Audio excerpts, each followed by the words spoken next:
All right, well, here we are again for another episode of Foundations in Magic. This time, it's going to be the first of three videos dealing with the Elder Futhark. So, since there's 24 of them, it just lends itself, and plus they're broken down into three groupings called Aetts or Eights, however you want to pronounce it. The first one deals with supposedly the self and society, the second one with universal principles, and the third one with universal law. But I have found that I don't really relate to them that way. And so maybe over the course of this, I'm going to figure out just exactly what it is I think of each one. Definitely, though, I would say this first grouping does deal with the self and society, though. That's known as either Freya or Freyr's Aett. Or Frey, however you want to say it. Odin's kids, you know. The next one is Hagel's Aett, and then the next one is Tyr's Aett. Not sure, I guess maybe universal law with Tyr, the god Tyr, you're talking Tiwaz there and the spiritual warrior within. So yeah, I mean, I guess I can see it. I just haven't really, understood it that way. But before we get started, I wanted to show you some different runes that I've done and the different types of materials you can use. Some of them I buy, and I'll just start with those first. The real pretty stones, the crystal ones I buy because I can't do those. But this is a rose quartz one, and I believe, well, looks like Kenaz, or it could be Laguz. Could be Laguz. This would be one of those I'd have to have all of them out to be certain of which they are. Because, realistically, when you try to score or scribe a rune onto a rock, if it's not a flat rock, then I don't know what you do. I was able at the coast in 2015 to get some flat rock. And so I made some witches' runes out of them. And I also made some regular runes out of them. Let's see if I can find those. I think that's these. But these I just took a silver Sharpie and then took a fine black one and went on the inside of it. The silver was just to just make it more, decorative. But you can do them on flat pieces of wood like I do, like what we're going to look at today. This is hawthorn. And that's what I usually use in the somewhat daily tarot and rune ones. Oh, here's another version of Kenaz. This is on a piece of poplar. It's just a branch. And rather than, because it was so small, rather than having my husband chop little runes out of them, which you can do, but, they're really small. I'll show you. They look like this. Anyway, you can do that. And I do that for certain purposes, to include them in mojo bags, and I'll show you that in a second. Because runes, we're also going to talk about how these can be used in magic as well. But this one, I just decided to just have him chop sections, and then I flattened one side, and that's where I burned the rune into. And so that's out of poplar, and all of the runes that I do myself out of wood, they're from trees here on the property. So this one's willow. You can see that looks, they're different colors. Black locust is cool, but you can't really see it too well because there's black stuff in the center, and so they're really interesting. This is moonstone. You can see how it's kind of hard to see it in the lighter ones. I have one here, one more I want to show you that's really cool. I think it's in this one here. This is lapis lazuli. It's really pretty. Real chunky. They're all like this. Chunky runes. So that's just some of what I have. These I got from just outside my house. These are witches' runes. And I just drew those on. The other thing you can do, that's one for woman. The other thing you can do is you know that polymer clay stuff you can get and you cook it in your oven? This is what it looks like. This is a little bind rune. All I did was I made little flat discs. Okay, that's all I did. And I left them blank, and I can draw little bind runes if I want to put them in a mojo bag, and that's what I was talking about you can use these in Magick, not only to do bind runes. This is for purification.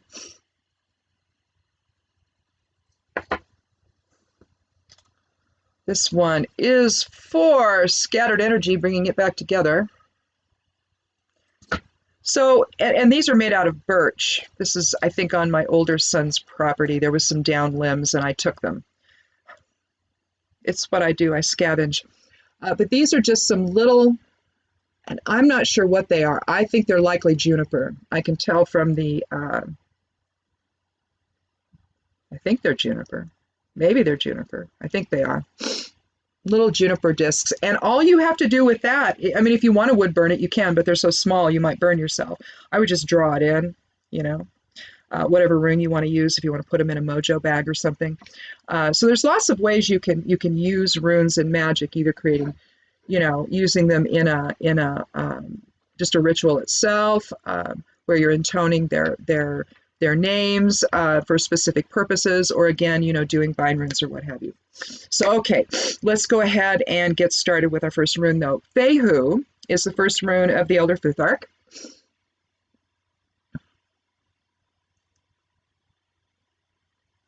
And one thing we're also going to do here, and let me get some paper out to do it with. Oh, and I hope I have enough. I bet I don't. Well, I probably do. Yeah, I probably do. Because some of these we're going to draw out so you can see how, you know, how they're actually comprised. So let's go ahead and clear some of this space so we have some place to work here. Move that guy over there. Now, Fehu incorporates, of course, Isa, but Fehu is known as the sending rune. And it basically describes cattle or movable wealth. You know, back in the day, if you think about it, back when people were tribal, when the Celts were wandering around and the Druids were wandering around from area to area, you know, originally you'd kind of be stuck in one place, right? But then when you discovered cattle and it could walk around, right, it got a little bit easier to move your wealth. And it wasn't just about barnyard animals and things like that and growing crops and all of that. It was about having something that you could trade and all of that. So there's a lot of energy with Fehu. So we're talking movable wealth, cattle, vital energy. It's the rune of success, of beginnings, of catalyzing. Not the only one, mind you, but you'll see why in a moment. It represents the letter F in the alphabet, because not only are runes a divination tool, but they're also an alphabet. So let's see, abundance, transformation, achievement of goals. Fehu is known as the sending rune. And if you use it and you chant it when you're casting a spell, then it can be used for that purpose. It can be used to cast the intention by chanting Fehu or loudly shouting Fehu to cast that intention into the universe. You can pair it with other runes. It can be used to, again, invoke a spell. Let's see, wealth workings, success workings, workings for health, also workings for strength. Several of them are like that. Uruz and Thurazaz are as well, as is Tiwaz. So lots of runes, they tend to overlap in their meaning. So you pair them together, of course, and you're going to have something even greater to deal with, basically. But I don't think that we probably need to draw Fehu out. But as we get to some of these others, we're going to do that. There's a few of them here we're going to draw out. And you're going to see the, well, I guess we could. So here's Fehu. And so basically you can see Isa in it. And, well, part of Alyes. I mean, here's Alyes. And so it would, well, and it would be part of it. So again, you're talking, you're talking, I mean, ignore this side of it. You can see Fehu there. So you're talking about energies that are combining together to create these runes to begin with, basically. And so some of them, like when we get to Thurazaz, you're going to see that. You're going to see it in Rado, also in Vunyo. You're going to see that these are actually, runes that have been combined together. Moving on to Uruz, then, we're talking the primal forming essence, the second rune of the Elder Futhark. Directionality is important in this one as well. The horns are pointing downward. Uruz resembles the oryx, or the large bull. So strength, healing, protection. Energy shaping matter, though. The rune of changes, the water element. Determination, the letter U. Raw power, emotional energy. This is what we're talking about. When you talk about water, you're talking about emotions, when you talk elemental water.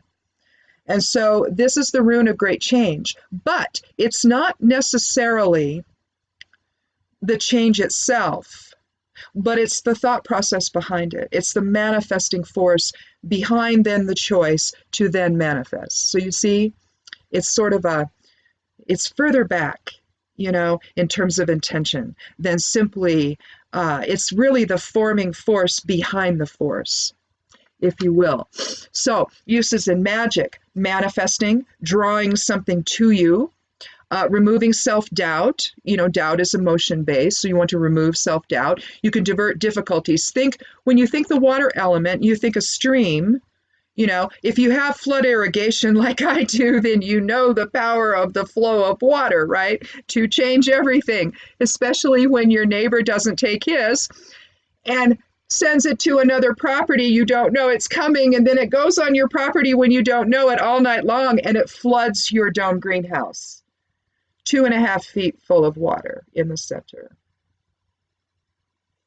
Let's just say my heirloom tomatoes grew but produced nothing, and they were icky looking the whole time. There was nothing I could do because they were underwater until we could pump it out, right? Oh my goodness. So the power of water to change everything, relationships even. So anyway, you can use it in a protection ritual. You can use it in a grounding ritual. Again, forcing the energy downward into grounding would mean then that you could ground your emotions, into something more practical. Whether you're going to use these things in magic about yourself, to align yourself, or whether you're going to use it because there's something else going on in the world, around you that you need to use. Either way, it's going to be effective. So again, healing, the strength of the aurochs, energy shaping matter, the rune of changes, that's Uruz. So moving on to Thor's rune, we have Thurazaz, which resembles the thorn. You can see a thorn sticking out there on a branch. Think hawthorn and the hawthorn runes. Yes, you have to be very, very careful with hawthorn. There are thorns everywhere on it, and they stick out, and they're spindly looking, they're needle-like, and so you have to be really careful with a hawthorn tree. You always have to ask permission. It's a fairy tree, it's also a witch tree, but predominantly a fairy tree, and so you always have to ask permission and then leave something for them. Once you get it, and you can take something, typically you want to take a down branch. You don't really want to cut anything off the hawthorn, but you can. But you really need permission, and you need to leave a lot of food, like cornmeal. You could leave coins, new shiny pennies work. You could do anything under a hawthorn tree, really, but something that's going to please them. So they like food and they like shiny objects. So there you go. But Thurazaz, we're going to draw this one out. We're talking a fire element rune. It's the TH sound. It's defense. It's new beginnings. It's protection, dealing with opposition, dealing with impulsive behavior. It represents the giants and chaos. Thor was a giant. Thor was a very big individual when he was here on planet. It's also very, very useful, and I know this from personal experience, in busting clouds and in weather magic. So here we have Thurazaz. And no, I'm not an artist, in case you didn't notice. Here we have Isa. And then we have Kenaz turned inward, or Kenaz reversed. Now, Kenaz, we're going to talk about that here. That's the 7th rune of the Elder Futhark, and so we're going to talk about that today. But Kenaz is the torch, and it's the light of spirit. And here, spirit is informing how we deal with chaos and difficulties, with opposition, with what challenges us, basically. And whenever something is challenging us, even if it's something that's happening within, we're talking about the light of spirit shining inward to illuminate that process. And so there you have, it's a very powerful rune, but it's not one. I mean, if ill-dignified, sure, it could be quite chaotic energy, but at the minimum, it's learning to harness that to align in source presence, basically. So you can see the light of spirit informing that whole process. Uses in magic, breaking through obstacles, again, establishing boundaries, workings for courage. That would be another thing. If you're having difficulty, or someone that's having difficulty where you need to talk to your boss, or you need to talk to someone, and it's going to be a difficult conversation or something, or you're going to step outside your comfort zone, Thurisaz would be a wonderful rune to do that with. Also, healing, inclement weather. I've gone out and I have done a spell where I needed the clouds to part. I needed to go somewhere. I needed to travel over the mountain, basically. And I didn't want to go through a bunch of snow. I didn't want a bunch of inclement weather. So I went out, I performed a spell with Thurisaz, and the clouds parted.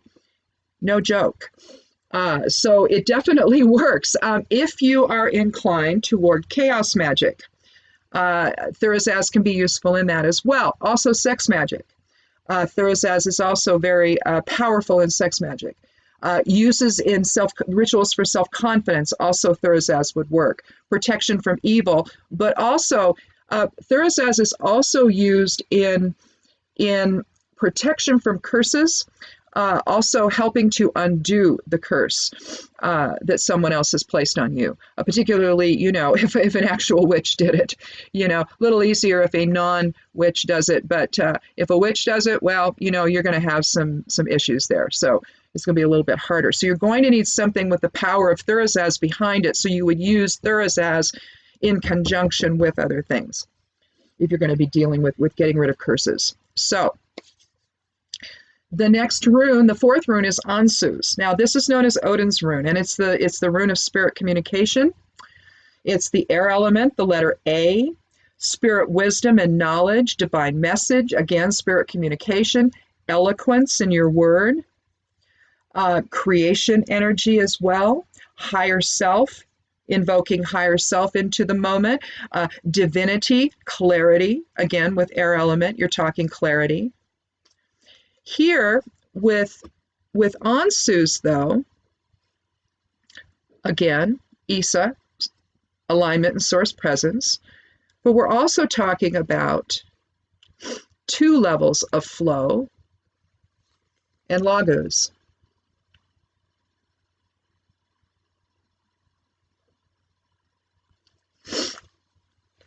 And we're talking basically about the flow of intuition. And what are we talking about when we talk about intuition? That's spirit communication. We focus in, here we are down here, but the rest of us is here in the collective consciousness. Our energy that makes up the body, that makes up the planets, that makes up the tangible, visible universe. That's just slowed down energy, astral energy, soul energy, into something very, very dense. The rest of it is free will in it everywhere, with everyone else. That's why we say we're one, because we are. We're the creator. The creator's not separate from itself. The creator just is. Well, so are we. We're just expressions of that, little pieces of that energy, focused into form. The rest of us, the rest of the time, even while we're in form, we're everywhere else, in other expressions, other manifestations.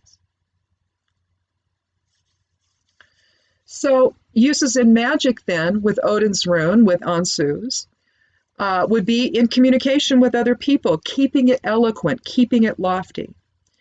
If you're keeping it spirit-based, if you have a contract negotiations or some legal thing that you're getting involved in or is in the process of, you could invoke Ansus to bring a positive resolution to that so that all the facts are known, right?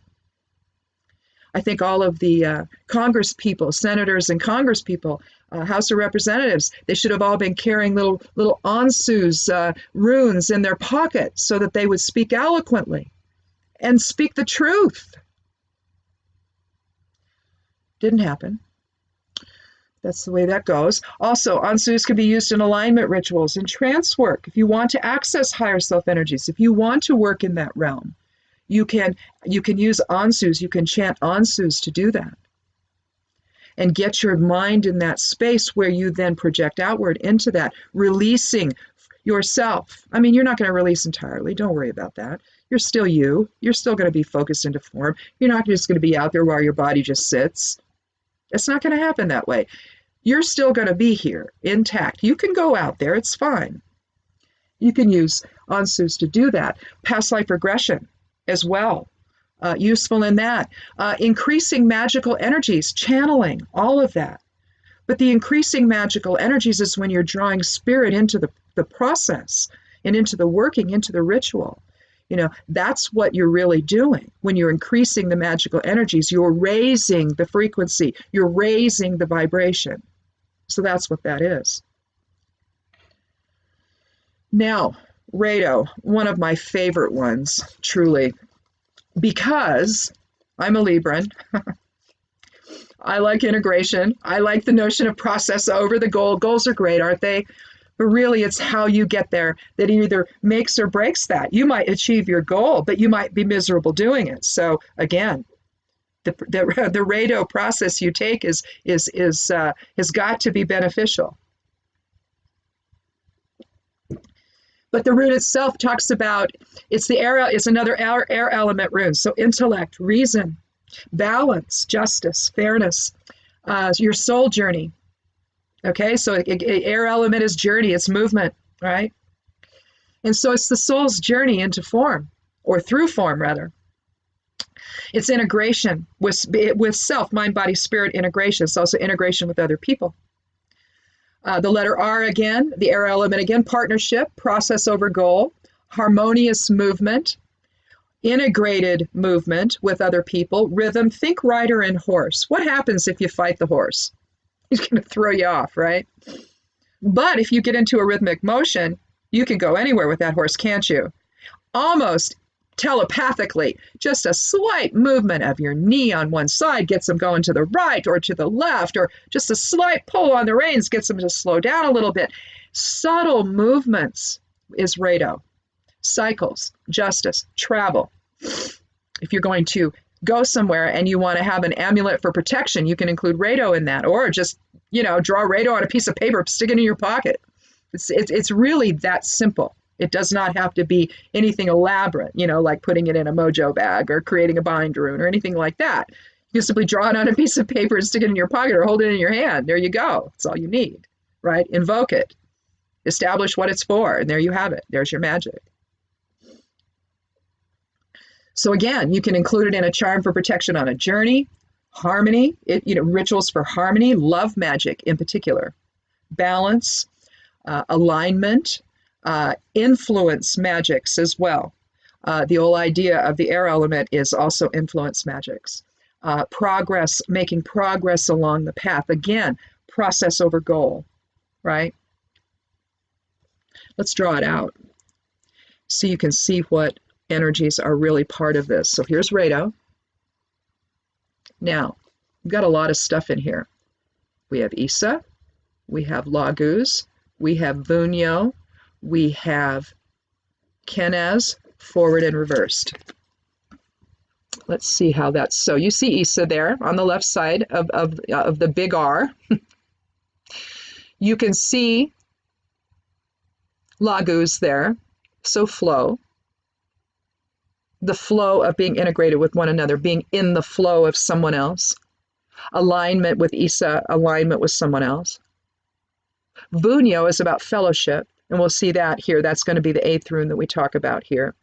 So 3 more, then we'll get to Vunyo. And that's fellowship with others. So you can see, again, harmony. Now, Kenaz, forward and reversed, again, light of spirit turned inward and outward. You're having spirit inform everything here, your choices and your interactions and integration with other people. So you can see how Rado is an extraordinarily powerful rune, especially if you're going to be working magics and using it in that. You can see how it could be extraordinarily influential. So, all right, let's move on to Kenaz then. We've been talking about it so much, you know. The fire element rune, the torch, the letter C or K. There's Kenaz, since you've seen that several times already. Again, depending on the direction that it's going in, we're going to see that in Gebo. We're going to see it going in all directions.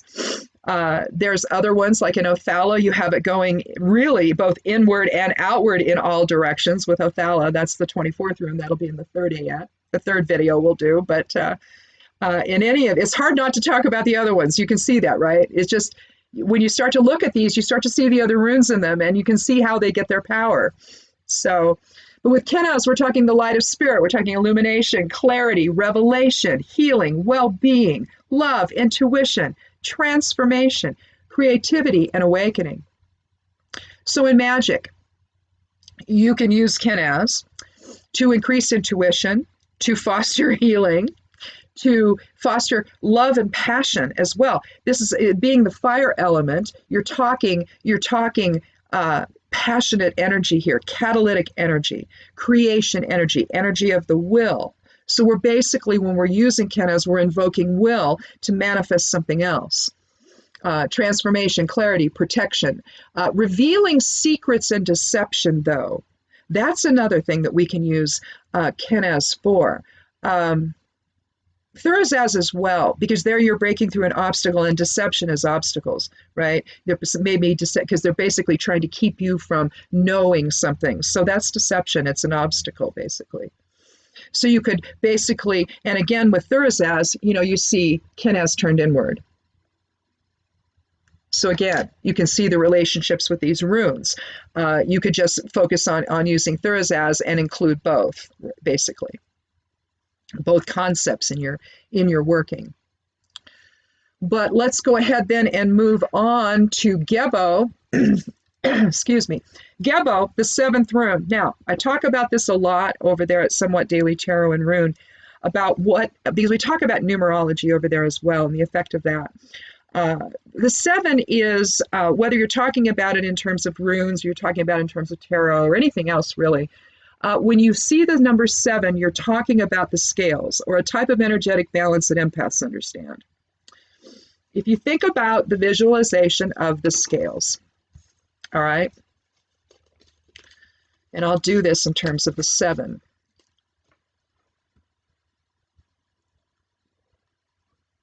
And I'm going to do a very rudimentary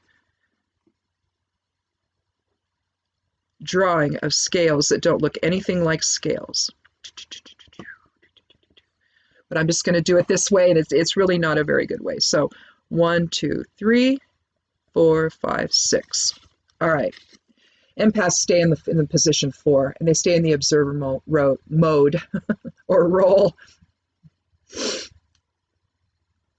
And they hide out a little bit. They separate themselves. They pull their energy back, and what we do is we pull our energy back into an observer standpoint, and we don't let other people's emotions or resonances or vibrations impact us. It's really the best way. I mean, you can shield and everything, and sometimes you still have to do that. But when you're talking about, you know, staying in the four position or the resting position on the scales of the 7, of the number 7, then basically you're talking about, at least in terms of Gebo, you're talking about the center point.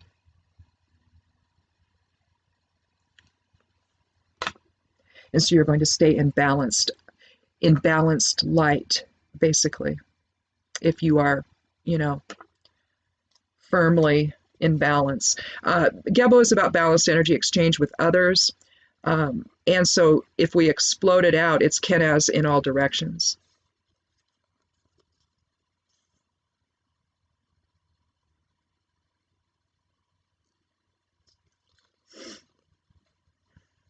And again, if you were to turn that into Othala, you would add this bottom dimension to it, this one here. And we'll talk more about that in the third video. But you can see how with Othala, it's total light, right? Total light of spirit. And again, with Gebo, so is Gebo. But you're basically looking at balanced energy exchange, the link between realms, the link between forces. It's the water element. It's the letter G. Marriage, partnership. It's also known as the gift. Because the gift of a balanced relationship, you know, if relationships or if marriages, for example, are not in balance, it's difficult. They might survive, but they will survive amid great difficulty. Much better for both partners to commit equally. True, what you offer is going to be different than the other person. And so the balance will be agreed upon. It will never be 50-50, in other words, and that's okay. But there has to be an agreed upon reciprocity. You know, it's like I liken it really to barter situations. One time I did this barter situation. I had a cow, and I had some money, and the lady and I, while our husbands looked on, what we did, it was pure Gebo. We defined the how much everything was worth money wise. All right. She had pullet chickens for fryers. She had harvested. She had butchered all of those. They had pigs. She butchered the pigs. And so we had the cow. They had fruit. We had gone cherry picking and peach picking. We'd done all that, And so she had some of that to trade. So we figured out what the worth was, right? And whatever we didn't have in terms of in-kind goods, the worth for that paired against the cow, we made up in money. And it was down to the last penny. It was I have to tell you, it was the most incredible experience of my life. It was the most amazing thing. For a Libran to do something like that, for a witch to do something like that, it was pure magic. I don't know. But it was the purest expression. And it was exciting. I mean, it was fun, to do that. So here's the thing. If you can come into intentional harmony with one another and reciprocity with one another over trading over a Holstein cow, because that's what it was about. I had two, we kept one, and we sold the other one to them. But we did it through bartering and money. And it was fine, right? It was great. It was awesome. That's what needs to happen in our world with one another. And look how awesome that would be if we all had that same, cow to other barnyard animal and fruit experience, right? Yeah. Oh, I also got some of her cream corn. That was incredible. It's not like normal cream corn. She just called it that, but oh my God, it was incredible. But in any event, used in magic, Gebo can invoke harmony and balance, obviously. It can be used in a marriage or ritual, or a marriage ritual or blessing, we'll say it that way. You can use it in a spell to attract a lover or a partner of some kind. Balanced communication, if you combine it with Ansus and Rado, you'll have a real powerful mind rune there. If combined with Fehu, now, Gebo and Fehu together can invoke prosperity. Combined with Ingus, or Ingwas, however you wish to say that, it can foster fertility, particularly, and I'll just do this real quick, depending on which Ingus you use. You could do it this way and draw your bind rune like that. Or another way to draw Ingus is this way.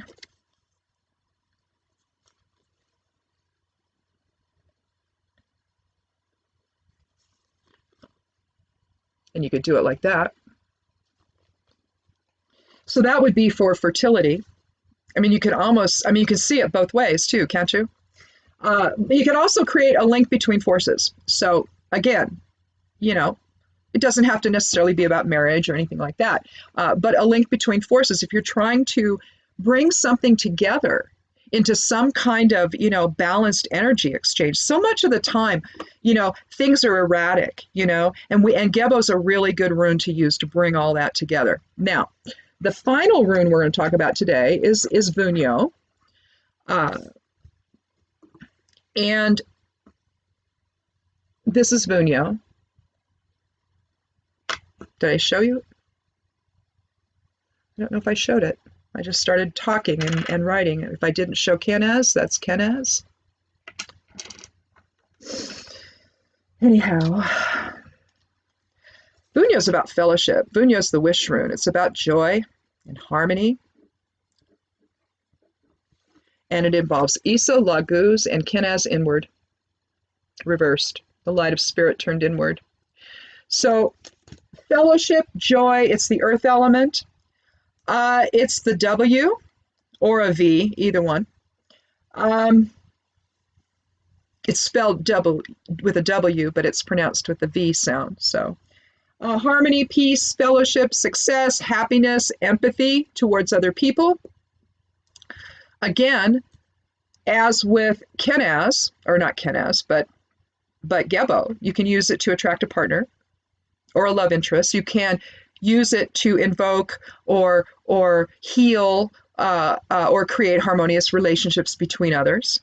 You can use it in a ritual for peace. You can use it in a success working. You can use it to relieve conflict. It can also be used for protection. The protection of groups, the protection that fellowship with others provides, because then they're your support system, aren't they? So again, how we use them, they can be used in they can be used as a rune script. The first Aett, the first 8 letters basically spells out the name Futhark. This first Aett spells out the name Futhark. That's where they get the Elder Futhark, is from the spelling of in the first Aett, Futhark,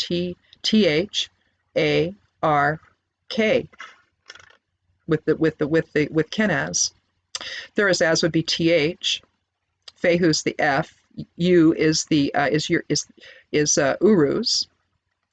A is Ansu's. R is Rado, and Kenaz is the K sound. So there's your Futhark. So you could actually take and use runes in terms of a rune script if you're trying to, say you're trying to do a transitional type of a working, okay? And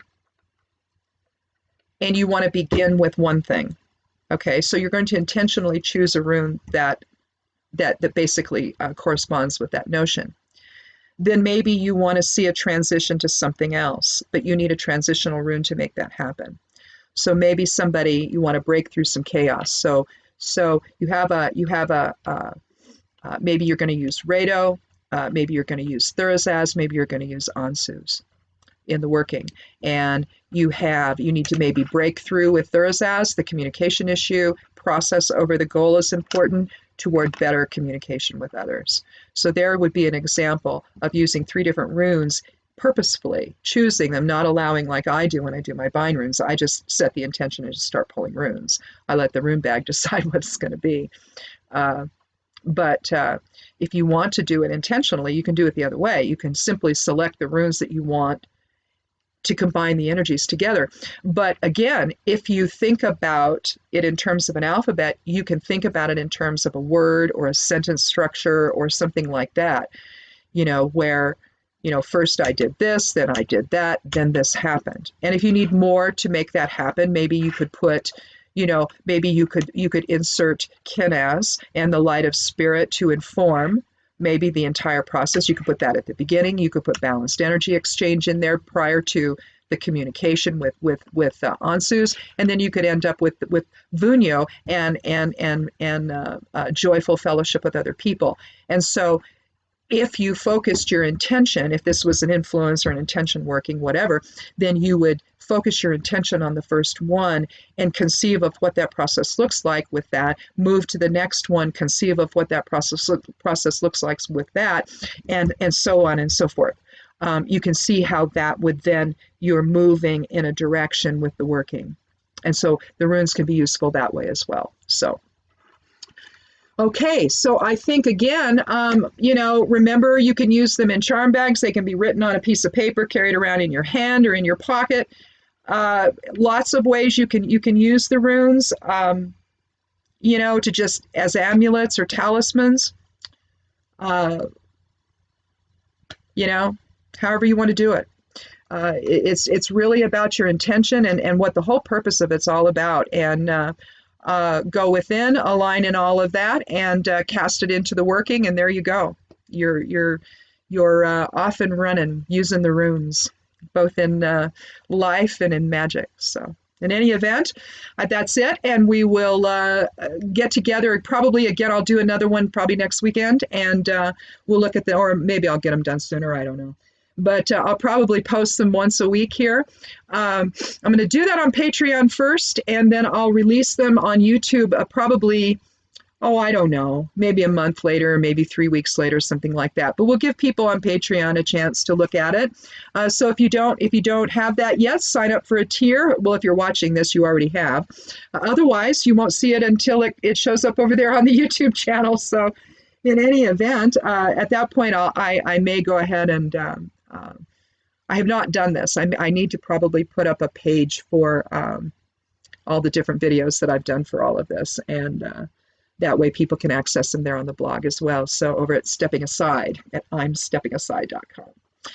But in any event, thank you so much again, and we will see you next time for the second Aett and what all that has to do with, and how we can make that work in magic and in our lives as well. So in any event, thanks so much for watching. Be good to yourself, be good to one another, and blessed be.